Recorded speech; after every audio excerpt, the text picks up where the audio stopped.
Hey everybody, quotient rule for radicals. And here are the formula that I can use. The first example shows that how I can take a quotient, a ratio, a rational expression, and break it down into two radicals. And the second one shows how I can go back in reverse. I can take those two individual ones and make it a whole. With this, the same root index is required. They both have to be to the same power. Okay, and the radicands a and b are real numbers, and b cannot be equal to 0 because you cannot divide by 0. So let's look at some examples. And the quotient rule actually is fairly simple in the fact that you will incorporate the product rule into some of your problems that you work for it. So first example, I have the square root of 14 divided by the square root of 2. Well, I'm going to rewrite that to where that fraction is underneath a single radical. And I end up 14 divided by 2 is simply 7. So the square root of 7. And that's as simple as I can make that. So, after seeing this example, pause the video and work the next three. And let's see if we end up with the same answers. Alright, so I'm going to take 100 over radical 5 and I'm going to rewrite it as a single fraction. So the square root of 100 divided by 5. 100 divided by 5 is what? 20. So I end up with the square root of 20, but I need to simplify that. 20 can be written as the square root of 4 times the square root of 5, which equals 2 radical 5. So incorporated the product rule in there. Next one. Whoops, I need to make that larger. So I have 14x cubed over 2x, which equals 14 divided by 2 is 7. X squared and x, or x cubed and x gives me x squared.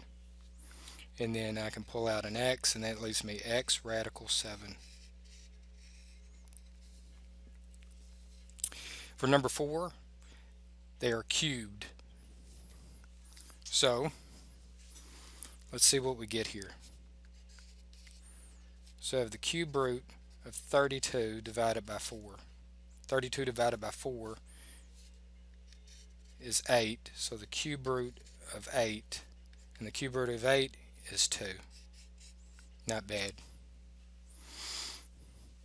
Alright, so for our next one, I've worked out number 5 to show you that I'm given a fraction, 25 over 36, under the radical. And what I'm going to do is I'm going to break it down into two individual radicals.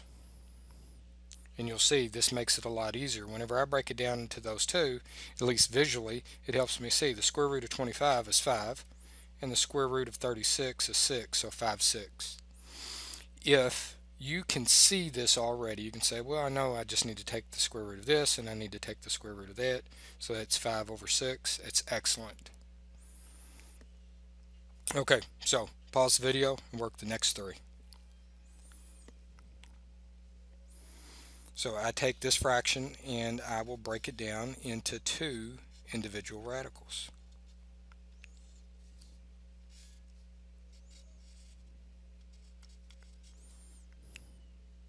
I cannot do anything with the square root of 11, but 9 I can view a little differently. This becomes 7, so this is the square root of 11, and what I can say, I can call that y to the 4th squared, right? That ends up being y to the 8th times y.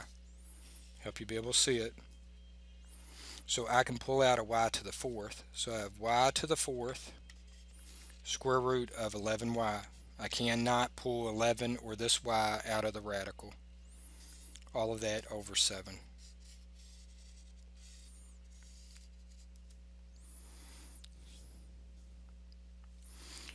Here, 45 x squared divided by x.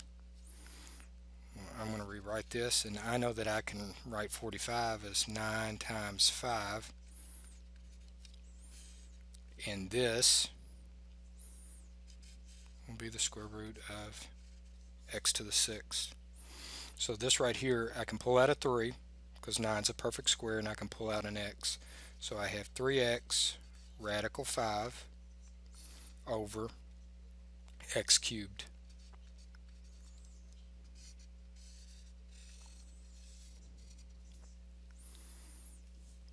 In this one I have the square root of 5p cubed divided by 9.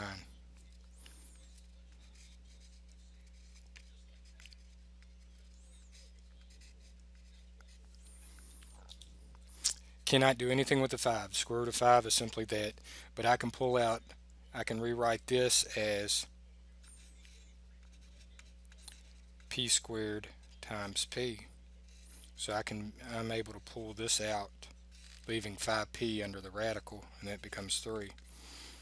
So p radical 5p over 3. And that is my answer. Whoops, sorry guys. My apologies on that error of writing off the screen. So give you a minute to look at that. Alright, so that is the quotient rule, using both of our formulae to be able to simplify and solve. So in the next video, what we'll do is we'll work some more examples. Make sure we get the practice. Please critically think and structure your homework, and good luck on your homework.